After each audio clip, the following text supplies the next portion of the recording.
मैं परमेश्वर का धन्यवाद देता हूँ। प्रभु ने एक बार फिर हम प्रत्येक को इकट्ठा होने का एक मौका दिया। आइए हम प्रार्थना कर कर हम शुरू करते हैं।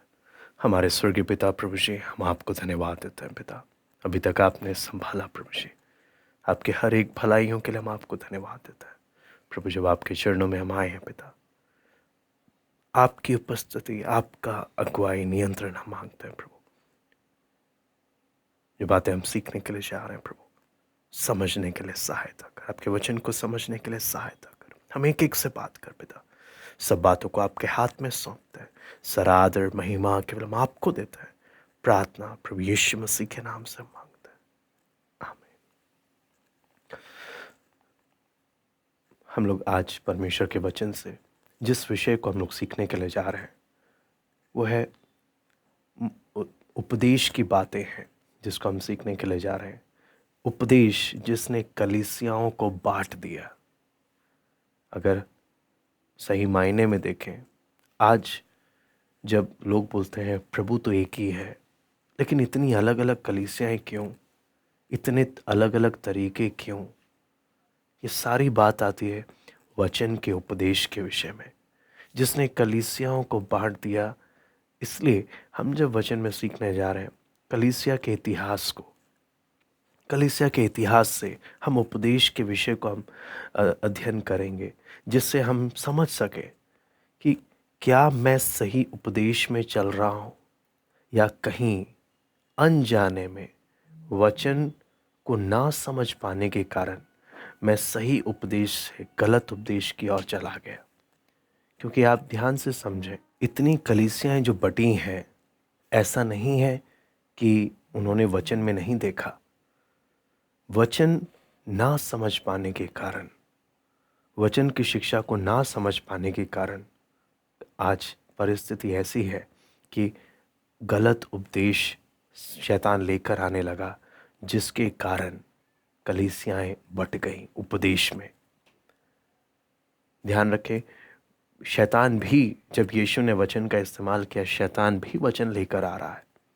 तो शैतान, ऐसा नहीं है कि शैतान वचन का इस्तेमाल नहीं करता। और आगे जब हम अपने आसपास बाकी विचारधाराओं को देखें तो आज कितने ऐसे अलग अलग विचारधाराएं हैं, कितने ऐसे झुंड हैं जिन्होंने, अगर हम सही मायने में देखें, परमेश्वर के वचन को इस्तेमाल कर ध्यान रखें, मसीहत से बाहर भी, अगर हम आज के समय के जो प्रचलित धर्मों की बात करें, वो भी बाइबल का इस्तेमाल कर आम लोगों को भरमा रहे हैं। ये कितना एक बड़ा खतरा है जब एक व्यक्ति, एक विश्वासी, परमेश्वर का जन जब वचन नहीं सीखता है, जब वचन का अध्ययन जैसे करना है जब नहीं करता है ना, तो कितने आसानी से वो किसी भी गलत उपदेश, किसी भी गलत बातों में बड़ी आसानी से फंस सकता है। इससे पौलुस परमेश्वर के वचन में कहता है कि हम आगे को बालक ना रहें, है ना, आगे को मसीह में बालक ना रहें, जो लोगों की चालाकी, ठग विद्या और विचारधाराओं में क्या हो रहे हैं, उछाले जा रहे हैं। हमें वचन का सही ज्ञान होना जरूरी है, ताकि हम किसी के भरमाने में ना आए, किसी के भरमाने में ना आए। बहुत ज़रूरी है। मसीह जगत में बहुत गंद मचा है और वहाँ तो शैतान अपना खेल खेल ही रहा है, बाहर भी लोग बाइबल का इस्तेमाल कर वचन का इस्तेमाल कर लोगों को बेवकूफ़ बनाने में कोई कसर नहीं छोड़ रहे हैं। इससे बहुत ज़रूरी है कि हम एक एक परमेश्वर के वचन को बहुत बारीकी से, प्रार्थना के साथ, पवित्र आत्मा की सहायता के द्वारा हम समझें, है ना। तो आज इस उपदेश में जो मुख्य बात, जिस उपदेश में हम जिस बात के बारे में हम सीखने जा रहे हैं वो ये है, क्या यीशु मसीह वास्तव में परमेश्वर है? क्या यीशु मसीह वास्तव में परमेश्वर है? आपको मालूम है 1982 में एक एड न्यूज़पेपर में बहुत चला था कि मसीह आ चुका है और वो अब यहाँ पर है ना, बहुत बहुत ज़्यादा हमारा दुनिया का चलाने वाला आ गया है करके। हमारा मसीहा आ गया करके बहुत चला, और बहुत ही सुंदर अक्षरों में लिखा हुआ था कि ये जो मसीहा है ईसाइयों के लिए, है ना, वो यीशु है, यहूदियों के लिए वो उनका मसीहा है, और बौद्ध धर्म के मानने वालों के लिए वो उनका पांचवा बुद्ध है ना, मुसलमानों के लिए वो इमाम मेहदी है, हिंदुओं के लिए वो कृष्णा है। ऐसे कर कर आप देखें कितनी चालाकी से न्यू एज बिलीफ, नई युग की विचारधारा ने सब जगह अपना पकड़ बनाने का कोशिश किया। सिर्फ इतना ही नहीं, ये नई युग की विचारधारा न्यू एज बिलीफ ने कलीसिया में भी घुस घुस कर अपना काम करना शुरू कर दिया। आज आपको मालूम है कितनी बार दूसरे विचारधारा और दूसरे मत के लोग बोलते हैं, अरे चर्च तो अब बंद हो रहे हैं, अब चर्च की जगह हमारी आराधना चालू हो रही है।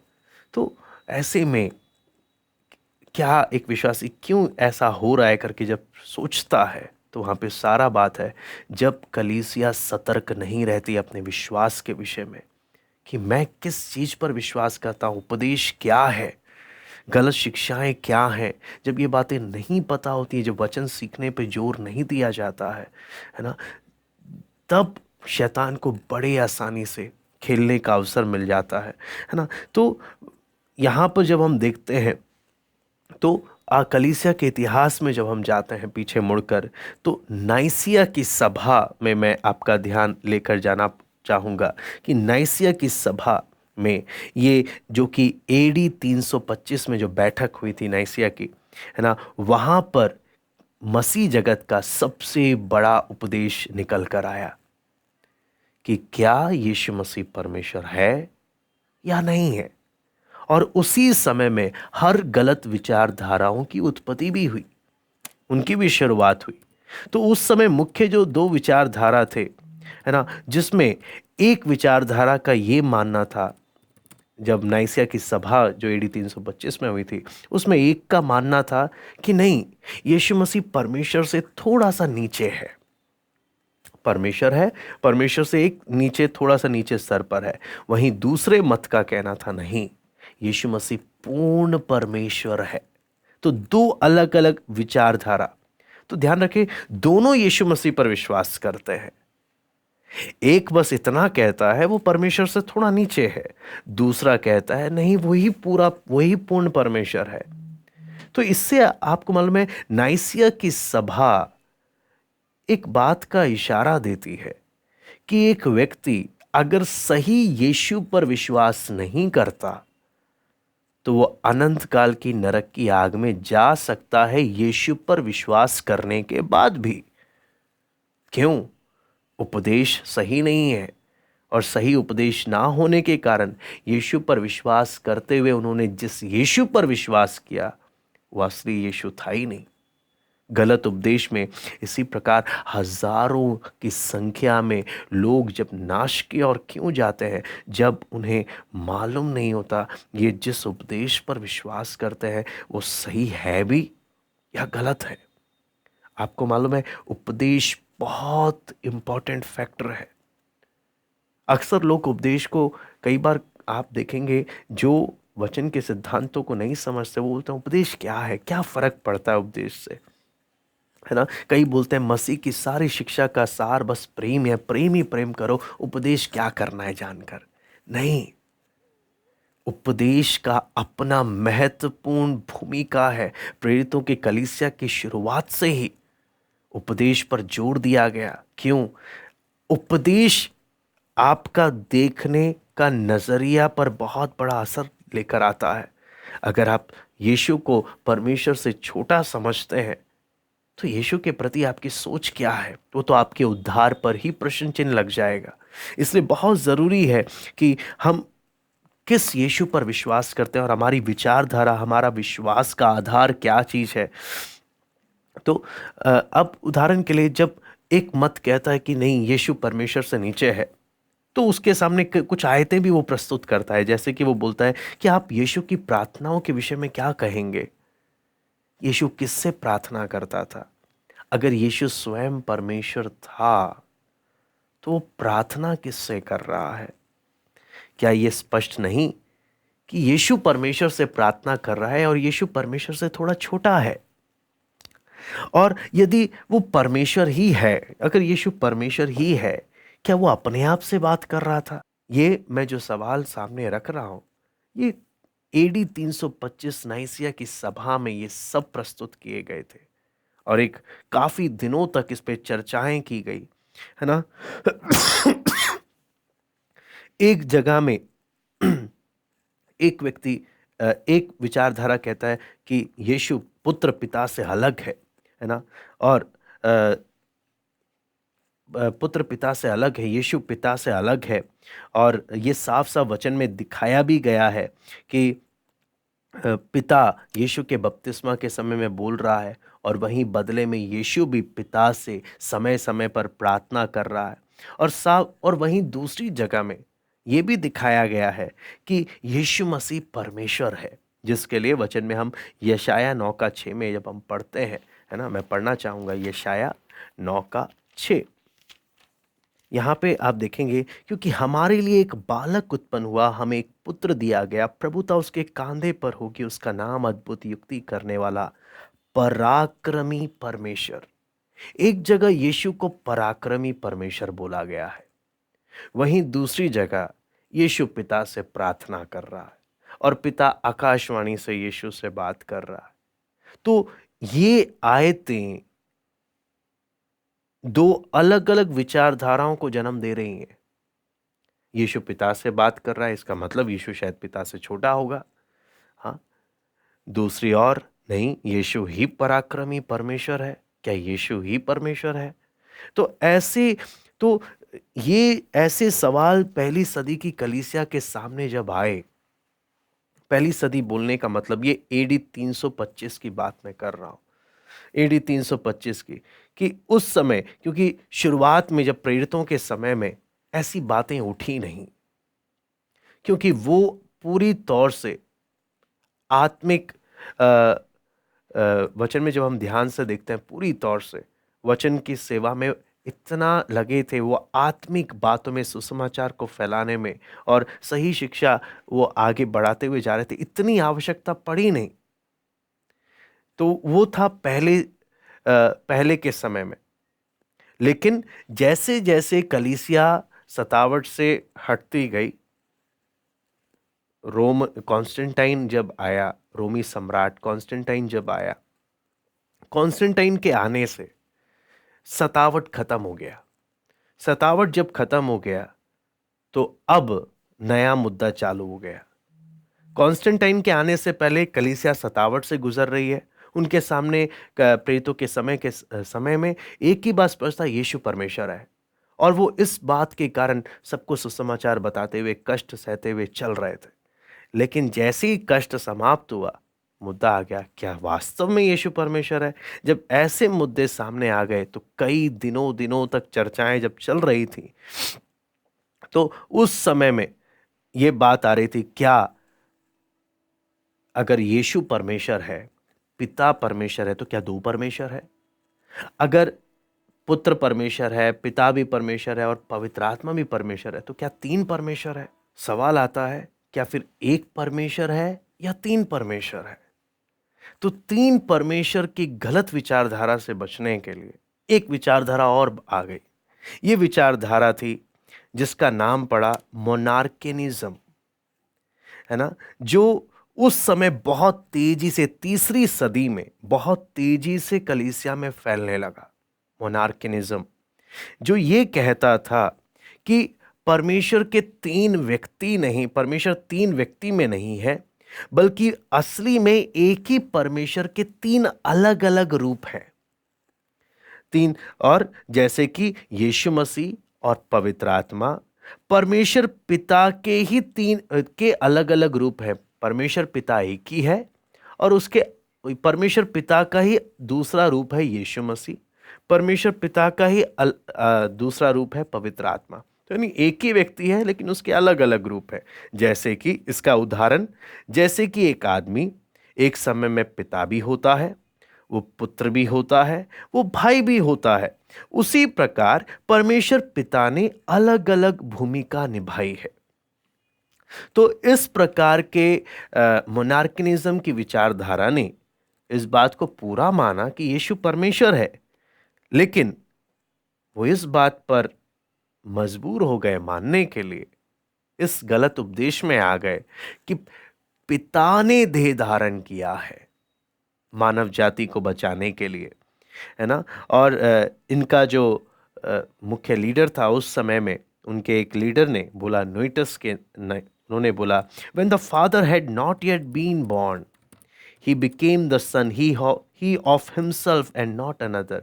यानी पिता ही पुत्र बन रहा है, पिता ही पुत्र बन रहा है। तो आपको मैं मोनार्किज्म परमेश्वर के एकत्व पर भी विश्वास करता है, यीशु मसीह की दिव्यता पर भी विश्वास करता है, लेकिन उस समय की कलीसिया ने प्रार्थना पूर्वक जब इस उपदेश को जांचा तो उन्हें समझ में आया ये गलत उपदेश है, ये गलत शिक्षा है जो फैल रही है। तो उन्होंने इस बात को स्वीकार नहीं किया, जैसे कि उन्होंने ये बात सामने लेकर आए कि जब मसीह पिता से बात कर रहा है, तो अगर पिता ही मसीह है तो क्या वो अपने आप से बात कर रहा था? दूसरा, क्रूस की घटना में जहां प्रभु यीशु ये बोलता है, हे पिता तूने मुझे क्यों छोड़ दिया? अगर पिता ही क्रूस पे लटका है तो क्या उसने अपने आप को छोड़ दिया? तो ये बात कहीं पर मेल नहीं खाता। ऐसे समय में टर्टुलियन जो नॉर्थ अफ्रीका से थे, वो सामने आए 160 से 215 के बीच में। वो पहले थियोलॉजियन, एक प्रभु के दास थे जो जिन्होंने परमेश्वर के तृत्व पर विश्वास किया और उन्होंने मोनार्किज्म का विरोध किया। उन जो मोनार्किज्म ये कहता है कि पवित्र आत्मा जैसा चीज नहीं है और परमेश्वर पिता को ही क्रूस पे चढ़ाया गया, उन्होंने इसका विरोध किया और उन्होंने कहा कि ये विचारधारा कलीसिया के लिए खतरनाक है। लेकिन आपको मालूम है, ये विचारधारा कि पिता ही पुत्र है, पिता ही पवित्र आत्मा है, पिता ही पुत्र है, पिता ने ही क्रूस पे जान दिया, पिता ही सब कुछ है, पिता ही यीशु है, ये विचारधारा आज भी मसीह जगत में फैलता है। और इस विचारधारा आज किस नाम से है आप जानते हैं? आज ये जीसस ओनली ग्रुप के नाम से है। Jesus only, Jesus only group जो बोलता है कि बपतिस्मा यीशु के नाम पर ही देना चाहिए, सब कुछ यीशु ही है, वो यीशु के नाम, ये जीसस ओनली ग्रुप के नाम से आज के समय में मसीह जगत में बहुत फेमस है। और वही बोलते हैं कि तत्व त्रिएक परमेश्वर के विषय में वो क्या बोलते हैं? पिता ही पुत्र है, पुत्र और यीशु ही पिता है, यीशु ही पुत्र है, यीशु ही पवित्र आत्मा, वही एक ही है, वो तो बस उसके अलग अलग रूप हैं। ऐसे कर कर वो इस बात पर जोर देते हैं। इसलिए हम हमेशा सावधान रहें, कहीं हम इस गलत उपदेश में तो नहीं फंस रहे, क्योंकि जब भी हम ऐसे करके अगर प्रार्थना करें कि हे परमेश्वर पिता, हम आपको धन्यवाद देते हैं कि आपने क्रूस पर हमारे लिए जान दिया, तो आप ध्यान रखें हम गलत उपदेश में जा रहे हैं। परमेश्वर पिता ने क्रूस पर नहीं जान दिया, पुत्र ने कीमत दी है।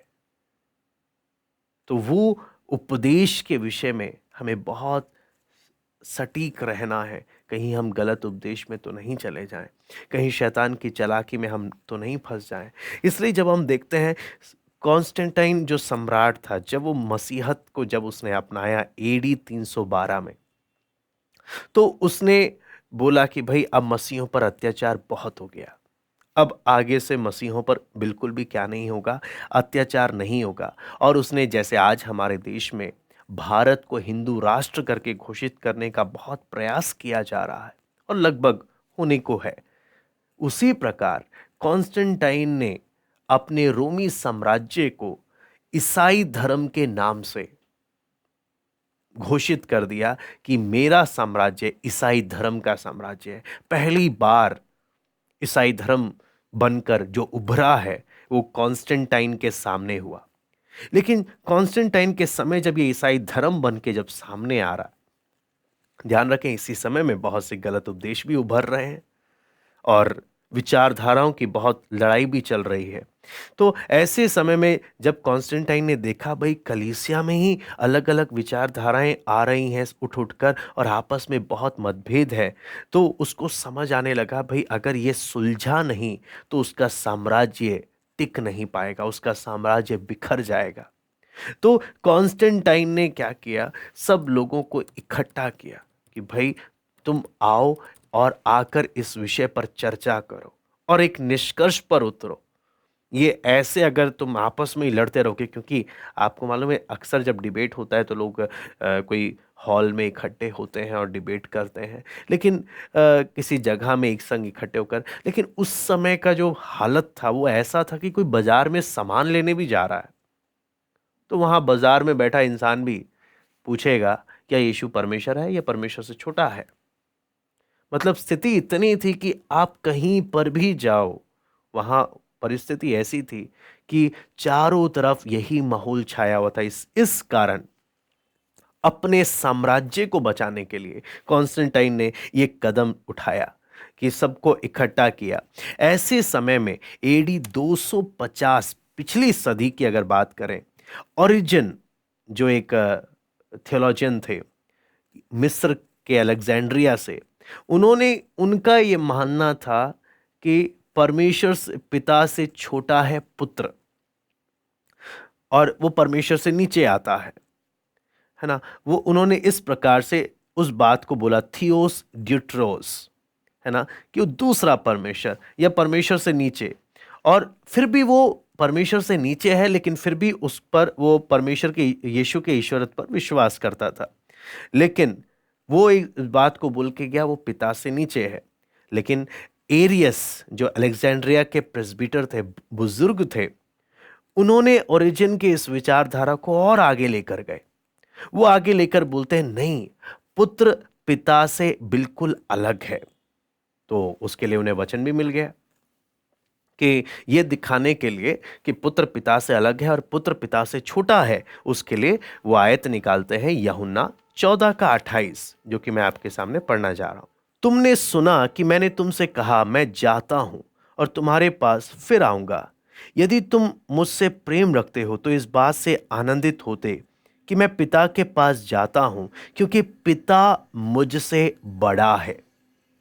यहां पर प्रभु यीशु ने जब बोल दिया पिता मुझसे बड़ा है, एरियस को मौका मिल गया। बोलता है देखो वचन में ही लिखा है यीशु छोटा है, पिता बड़ा है, तो ये दोनों अलग अलग हैं और ये हो ही नहीं सकता है। और सिर्फ इतना ही नहीं, एक आयत भी नहीं, और भी आयतें मिलती हैं।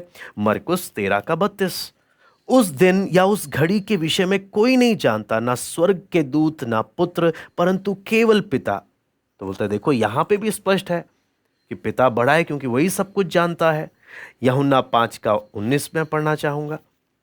इस पर यीशु ने उनसे कहा मैं तुमसे सच सच कहता हूं, पुत्र आपसे कुछ नहीं कर सकता, केवल वो जो पिता को करते देखता है, क्योंकि जिन जिन कामों को वो करता है उन्हें पुत्र भी उसी रीति से करता है। तो ऐसे आयतें 1 कुरिन्थी 15:28 भी। और जब सब कुछ उसके अधीन हो जाएगा तो पुत्र आप भी उसके अधीन हो जाएगा, जिसने सब कुछ उसके अधीन कर दिया, ताकि सब में परमेश्वर ही सब कुछ हो। तो ये सारी आयतें लेकर एरियस बहुत खुशी से बोलता है देखो मैंने वचन के द्वारा इस भेद को प्राप्त किया है कि यीशु छोटा है, पिता बड़ा है, और यीशु और पिता दो अलग अलग हैं, और परमेश्वर पिता सबसे ऊपर है, यीशु छोटा है। इस उनके हिसाब से, एरियस के हिसाब से, एक समय था कि यीशु मसीह था ही नहीं, पिता ने यीशु मसीह की सृष्टि की और उसे गोद लिया और बाद में जाके वो पिता से नीचे एक छोटा परमेश्वर बन गया। यह है एरियस की विचारधारा। और आप यहां पर जब हम देखते हैं इसके बारे में, एरियस साफ साफ इन सब के विषय में एरियस वचन का इस्तेमाल करता है।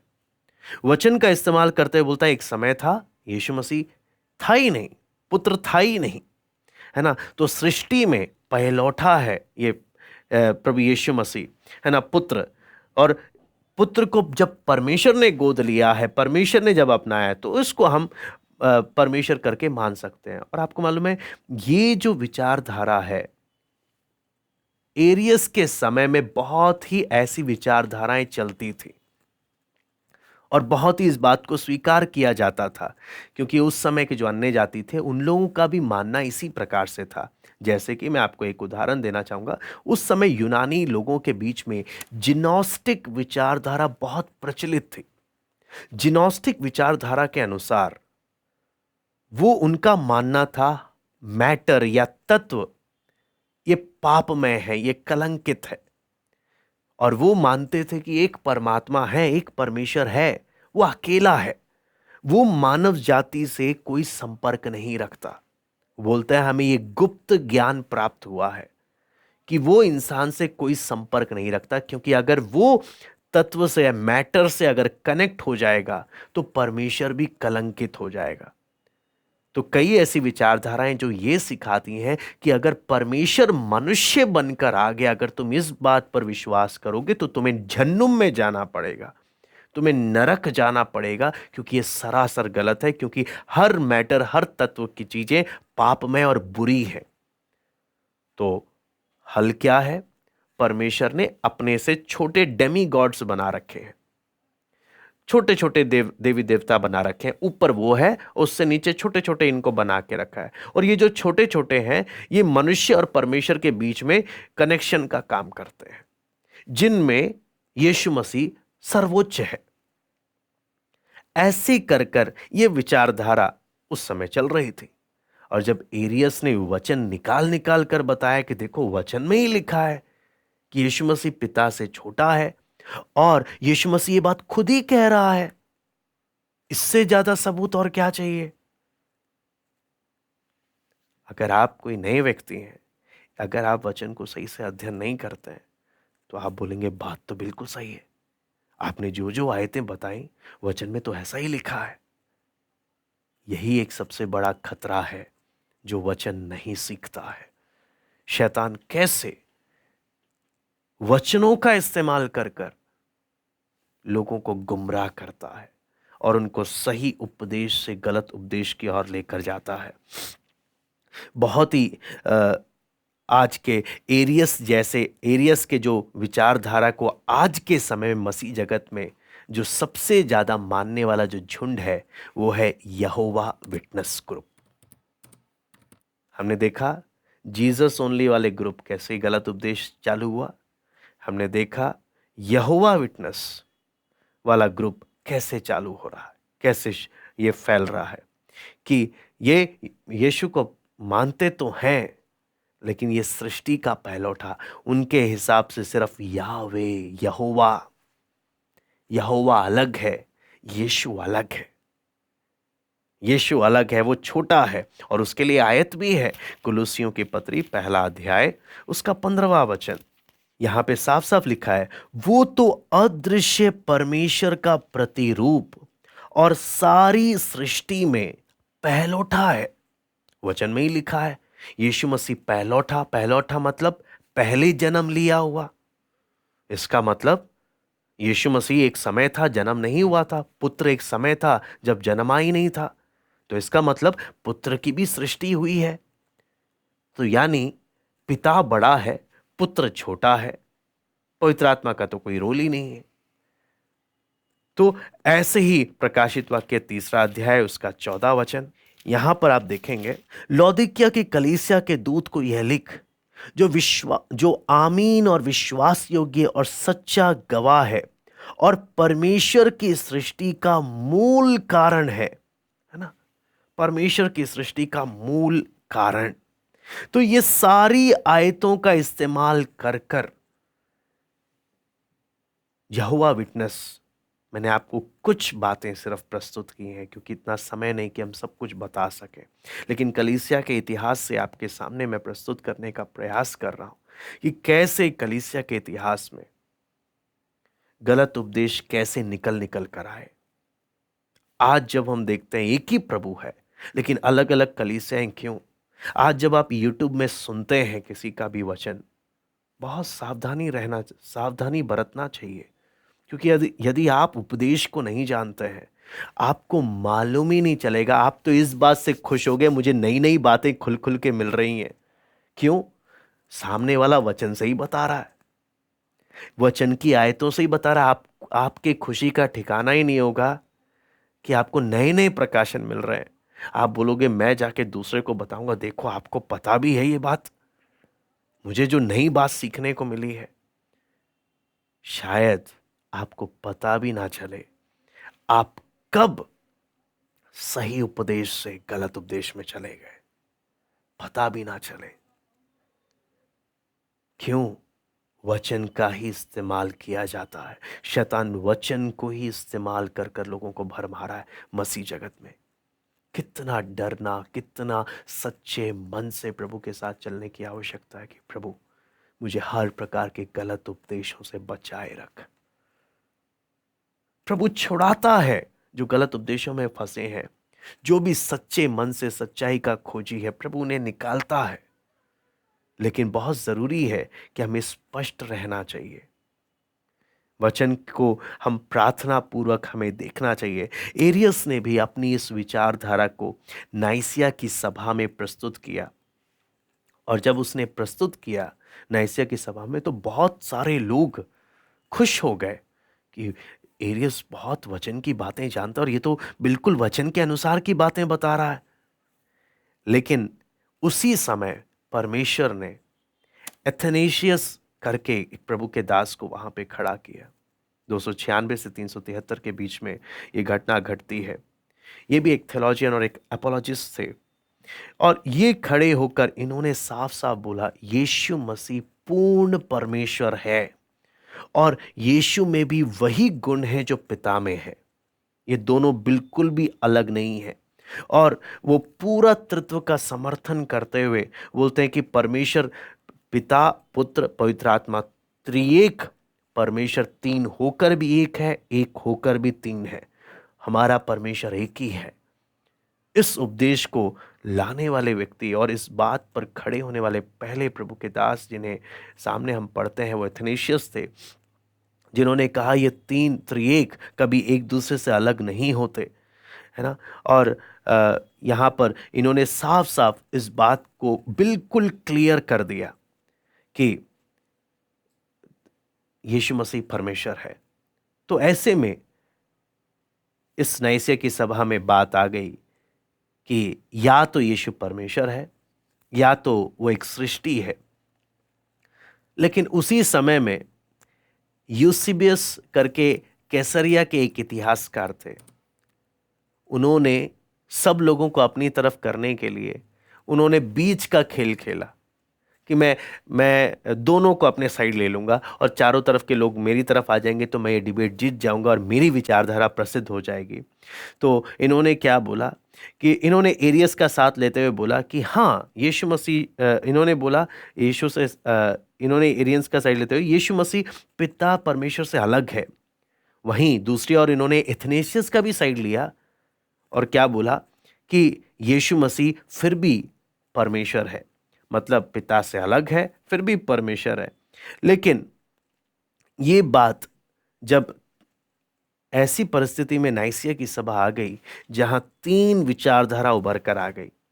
एक बोलता है यीशु मसीह परमेश्वर है, दूसरा बोलता है नहीं यीशु मसीह परमेश्वर से नीचे परमेश्वर की सृष्टि है, यहोवा विटनेस। तो तीसरा बोलता है भाई यीशु मसीह पिता से अलग है, लेकिन हाँ वो भी अपने में एक परमेश्वर है।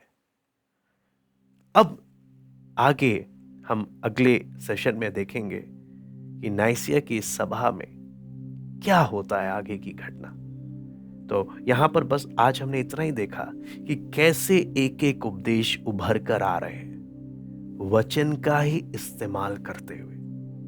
इसलिए हमें बहुत चौकन्ने रहना है, हम क्या पढ़ते हैं, हम क्या सुनते हैं, क्योंकि शैतान भरमाने में कोई कसर नहीं छोड़ता, कोई कसर नहीं।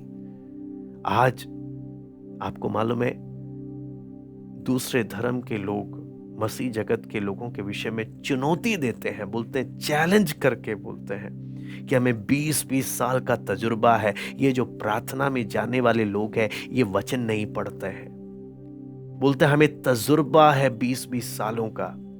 चैलेंज करते हैं कि हम किसी को भी खड़ा कर देंगे, इनकी बोलती बंद हो जाएगी, इनको वचन के बारे में कोई ज्ञान नहीं है। और वहीं दूसरी ओर शैतान खेल खेलता है, वचन का ही इस्तेमाल कर कर गलत उपदेशों से लोगों को नरक की ओर जब लेके जा रहा है। परमेश्वर के लोगों को कितना चौकन्ने रहना चाहिए। आइए हम प्रार्थना करते हैं। हमारे स्वर्गीय पिता प्रभु जी, हम आपको धन्यवाद देते हैं प्रभु, जब आपका वचन हम सीख रहे हैं प्रभु, हम एक एक पर दया कर प्रभु, हम इन बातों को गंभीरता से समझने पाए।